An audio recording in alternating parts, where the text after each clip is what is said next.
മലയാള സിനിമയുടെ മെയിൻ സ്ട്രീമിൽ വ്യത്യസ്തമായ കഥ പറച്ചിലിൻ്റെ പാത പിന്തുടരുന്ന ഒരാളാണ് ബെന്നി പി നായരമ്പലം. ഫാൻറ്റസിയുടെ സുഖമുള്ള ഒരു സ്പർശം ഈ എഴുത്തുകാരൻ്റെ തിരക്കഥകളിൽ തിളങ്ങുന്നു. ഇത് മലയാളത്തിലെ ഏറ്റവും തിരക്കേറിയ സ്ക്രിപ്റ്റ് റൈറ്ററിൻ്റെ നായരമ്പലത്തെ ഭവനം.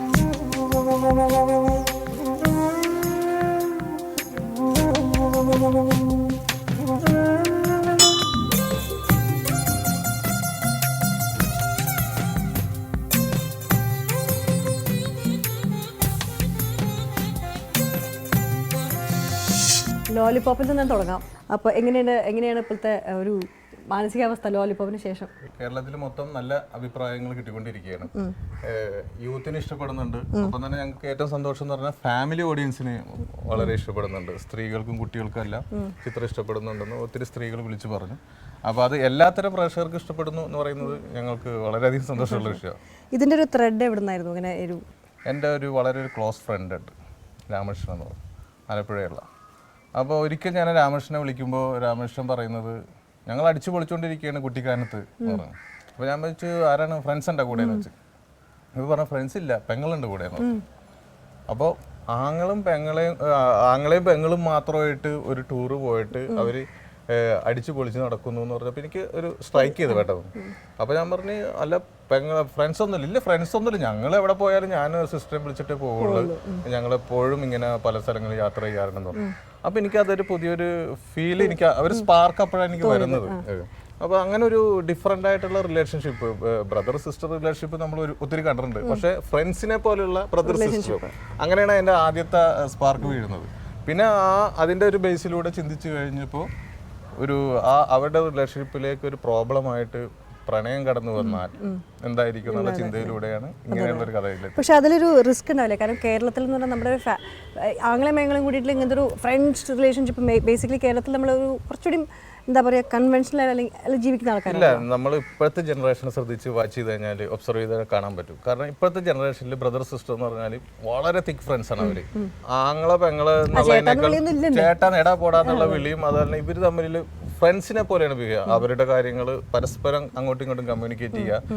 അവരുടെ ഉള്ളിലുള്ള പുറത്തുള്ള ലവിനെ കുറിച്ച് പോലും ബ്രദറും സിസ്റ്ററും തമ്മിൽ ഡിസ്കസ് ചെയ്യാറുണ്ട്. അങ്ങനെയുള്ള ബ്രദർ സിസ്റ്റർ അഫെക്ഷൻ നമ്മൾ പലയിടത്തും കണ്ടിട്ടുണ്ട്. അപ്പൊ അതിലൂടെ ഒരു ഡിഫറെന്റ് ആയിട്ടുള്ള ഒരു കഥ പറയാനുള്ള ഒരു ശ്രമമായിരുന്നു ലോലിപോപ്പ്. ഒരു സ്ക്രിപ്റ്റ് ചെയ്യുന്ന സമയത്ത് ഇപ്പൊ യൂത്തിനാണെങ്കിലും ലോലിപോപ്പ് എഴുതുമ്പോൾ ശരിക്കും വിളിച്ചിട്ട് ഏറ്റവും ഒരു ബ്ലോക്ക് വന്ന സമയം ഏതായിരുന്നു? ഇവർ തമ്മിലുള്ള ഈ സ്പ്ലിറ്റ് എങ്ങനെ ഉണ്ടാവും, ബ്രദറും സിസ്റ്ററും തമ്മിലുള്ള ഒരു സ്പ്ലിറ്റ് എങ്ങനെ ഉണ്ടാവും, ഏത് കാര്യത്തിലായിരിക്കും എന്ന് പറയുന്ന ഒരു സംഭവമാണ് ആദ്യം ചിന്തിച്ചത്. അപ്പോഴാണ് ഈ ഒരു ഐഡിയ കിട്ടിയത്. ബ്രദറിന് ഇഷ്ടപ്പെട്ട ചെറുക്കനെ മറ്റേ പെങ്ങള് കല്യാണം കഴിക്കും, പെങ്ങൾക്ക് ഇഷ്ടപ്പെട്ട പെങ്ങളെ കെട്ടുള്ളൂ എന്നുള്ളത്, പെണ്ണിനെ. അപ്പോൾ ആ ഒരു സംഭവത്തിൽ ഒന്ന് ഇയാളുടെ പ്രണയം, പക്ഷെ അങ്ങനെ ഇഷ്ടപ്പെട്ടവരെ തേടി നടക്കുന്ന സംഭവങ്ങൾ ഇതിൻ്റെ അകത്ത് വളരെ കുറവാണ്. പക്ഷെ ഓൾറെഡി ഇഷ്ടപ്പെട്ടിരിക്കുന്നത് ഭാവനയുടെ ക്യാരക്ടറാണ്, പൃഥ്വിരാജ്. അത് ഒരു കോൺഫ്ലിക്റ്റ് ആയിട്ട് വർക്ക് ചെയ്യാനായിട്ട് കിട്ടി. അത് കിട്ടിക്കഴിഞ്ഞപ്പോൾ കഥയെല്ലാം ഓക്കെ.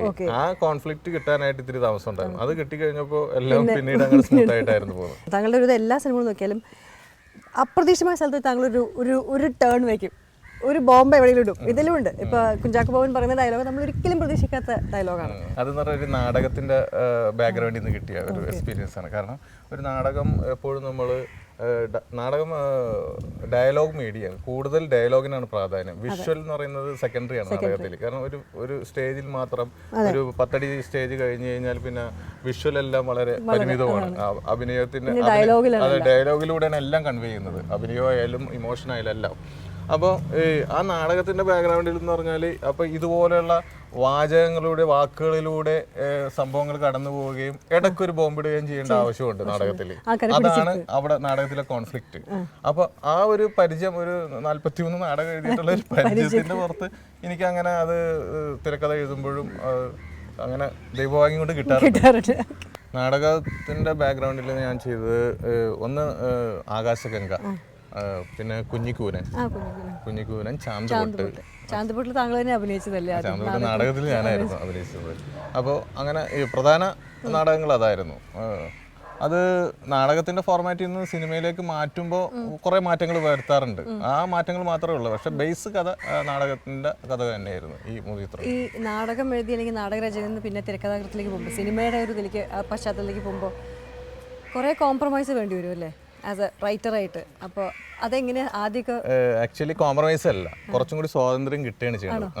നാടകത്തിന്റെ ബാക്ക്ഗ്രൗണ്ടിൽ നിന്ന് സിനിമ തിരക്കഥാ രൂപത്തിലേക്ക് മാറ്റപ്പെടുമ്പോഴാണ് എനിക്ക് രചനാ വഴിയിൽ ഒരുപാട് സ്വാതന്ത്ര്യം നമുക്ക് കിട്ടുന്നുണ്ട്. കാരണം നാടകം എന്ന് പറഞ്ഞാൽ ഒരു വീടിന്റെ അന്തരീക്ഷത്തിലായിരിക്കും മൊത്തം ഈ 2.25 മണിക്കൂർ കഥ വീടിന്റെ സെറ്റിലായിരുന്നു പറഞ്ഞിരുന്നത്. ആ സെറ്റിൽ തന്നെ ഈ പറഞ്ഞ പോലെ കഥാപാത്രങ്ങൾ 8-9 കഥാപാത്രങ്ങൾ മാത്രമായിട്ട് ഈ വീട്ടിൽ വന്നിട്ട് ഈ കഥ പറഞ്ഞുകൊണ്ടേയിരിക്കണം.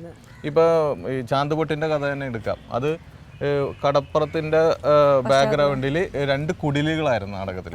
ആ 2 കുടിലുകളുടെ ഈ രാധയുടെയും മറ്റേ കണാരന്റെയും വീട്, അവര് ഈ കുടിലിന് പുറത്ത് വന്നിട്ട് മുറ്റത്ത് നിന്നാണ് മൊത്തം സംസാരങ്ങൾ. അത് മൊത്തം കഥ പറഞ്ഞേക്കുന്നത് ആ 2 ഒറ്റ സെറ്റിലാണ്, ഈ കുടിലിന്റെ 2 വിഷ്വലിൽ വെച്ചിട്ടാണ്. പക്ഷെ ആ സിനിമ വന്നപ്പോൾ എത്രയോ വിഷ്വലിലേക്ക്, എത്രയോ പശ്ചാത്തലത്തിലേക്ക് നമുക്ക് പോകാൻ പറ്റും. ബാക്ക്ഗ്രൗണ്ട് നമുക്ക് ഒത്തിരി കിട്ടും, നമുക്ക് എഴുതാനുള്ള സ്വാതന്ത്ര്യം അതുകൊണ്ട് ഒത്തിരി കിട്ടും. അപ്പൊ എഴുത്തുകാരന് എപ്പോഴും സ്വാതന്ത്ര്യം നാടകത്തെക്കാൾ ഉപരി സിനിമ തിരക്കഥയാണ്. അതാണ് നാടകാന്തം കവിത്വം എന്നൊക്കെ ചിലപ്പോൾ പറയുന്നത്. നാടകത്തിന്റെ ബുദ്ധിമുട്ടുണ്ടായിരിക്കും.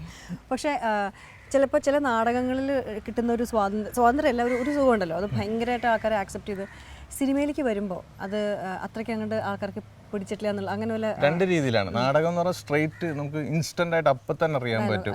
ഡയലോഗ് പറഞ്ഞ അപ്പം തന്നെ പ്രേക്ഷകർ ചിരിക്കുന്നു, നടീനടന്മാർ ലൈവായിട്ട് ഇന്ന് അഭിനയിക്കുകയാണ്. അപ്പോൾ ആ അഭിനയിക്കുന്നവർക്കും ഒത്തിരി ഗുണങ്ങളുണ്ട് അതിൻ്റെ അകത്ത്. അവർ അഭിനയിക്കുന്നത് നന്നായിട്ട് ഏൽക്കുന്നുണ്ട്. ഇപ്പോൾ ഒരു കൊമേഡിയൻ നിന്ന് സ്റ്റേജിൽ നിന്ന് കോമഡി പറയുമ്പോൾ അത് കൈയടിക്കുന്നുണ്ട്, ചിരിക്കുന്നുണ്ട്. അപ്പോൾ പ്രേക്ഷകന്റെ വികാരം നേരിട്ട് കൺവേ ചെയ്യുന്നുണ്ട്. സിനിമയിൽ എന്ന് പറയുമ്പോൾ അടുത്ത റിലീസിംഗ് ഡേറ്റിൽ അടുത്ത മാസം റിലീസ് ചെയ്തിട്ട് സലിംകുമാർ വിളിച്ചു ചോദിക്കും മറ്റേ കോമഡി ഏൽക്കുന്നുണ്ടാന്ന് ചോദിക്കുമ്പോൾ അവിടെ തിയേറ്റർ നല്ല കയ്യടിയാണെന്ന് പറയുമ്പോഴാണ് സലിംകുമാർ അറിയുന്നത് ആ കോമഡി ആയിട്ടെന്ന്. ആ വ്യത്യാസമുണ്ട് സിനിമയും നാടകത്തിൽ. ഇപ്പോൾ 43 നാടകം എന്ന് പറഞ്ഞല്ലോ, ഇതിലിപ്പോൾ ആകാശഗംഗ അങ്ങനെ 5 പടങ്ങൾ, എത്ര പടങ്ങളായിട്ട് സിനിമയിലായിട്ടുണ്ട്? 6-7 നാടകങ്ങളായിട്ടുള്ള സിനിമയായിട്ട്. പക്ഷേ നാടകത്തിൽ യൂഷ്വലി ഒരു ബ്രോഡർ വയസ്സായ കഥാപാത്രങ്ങൾക്കൊക്കെ ഭയങ്കര ഒരു സ്ട്രെങ്ത് ഉണ്ട്. പക്ഷെ അങ്ങനെ മലയാളം സിനിമയിൽ അങ്ങനെ ഉദ്ദേശിക്കുന്നുണ്ടോ? അങ്ങനെ ഏതെങ്കിലും കഥാപാത്രങ്ങൾ നമുക്ക് സിനിമയിലേക്ക് കൊണ്ടുവരാൻ? ഇപ്പോൾ ഒത്തിരി നാടകങ്ങൾ വീണ്ടും സിനിമയാക്കാനുള്ള നാടകങ്ങളുണ്ട്. പക്ഷേ ഈ ചെറുപ്പക്കാരായിട്ടുള്ള ഹീറോസ് നാടകത്തിൽ കുറവാണ് എൻ്റെ. കാരണം എൻ്റെ പ്രധാനപ്പെട്ട നാടകങ്ങളെല്ലാം ഒന്നില്ലെങ്കിൽ രാജൻ പി ദേവ് ആയിരിക്കും ഹീറോ, കൈനഗിരി തങ്കരാജായിരിക്കും, അങ്ങനെ പ്രായമുള്ള നടന്മാരായിരുന്നു ഹീറോ ആയിട്ട് അഭിനയിച്ചിരുന്നത്. അപ്പോൾ ഇനി ഒരു ഹിന്ദിയിൽ ഇപ്പോൾ അമിതാഭ് ബച്ചനൊക്കെ ചെയ്യുന്ന പോലെയുള്ള സിനിമകൾ മലയാളത്തിൽ വരുന്ന ഒരു ട്രെൻഡ് വരികയാണെങ്കിൽ, അല്ല ഇനി ഭാവിയിൽ എപ്പോഴെങ്കിലും അങ്ങനെയൊക്കെയുള്ള ഒരു ട്രെൻഡ് വരികയാണെങ്കിൽ എൻ്റെ ഒത്തിരി നാടകങ്ങൾ സിനിമയാക്കാൻ പറ്റിയ നാടകങ്ങളുണ്ട്.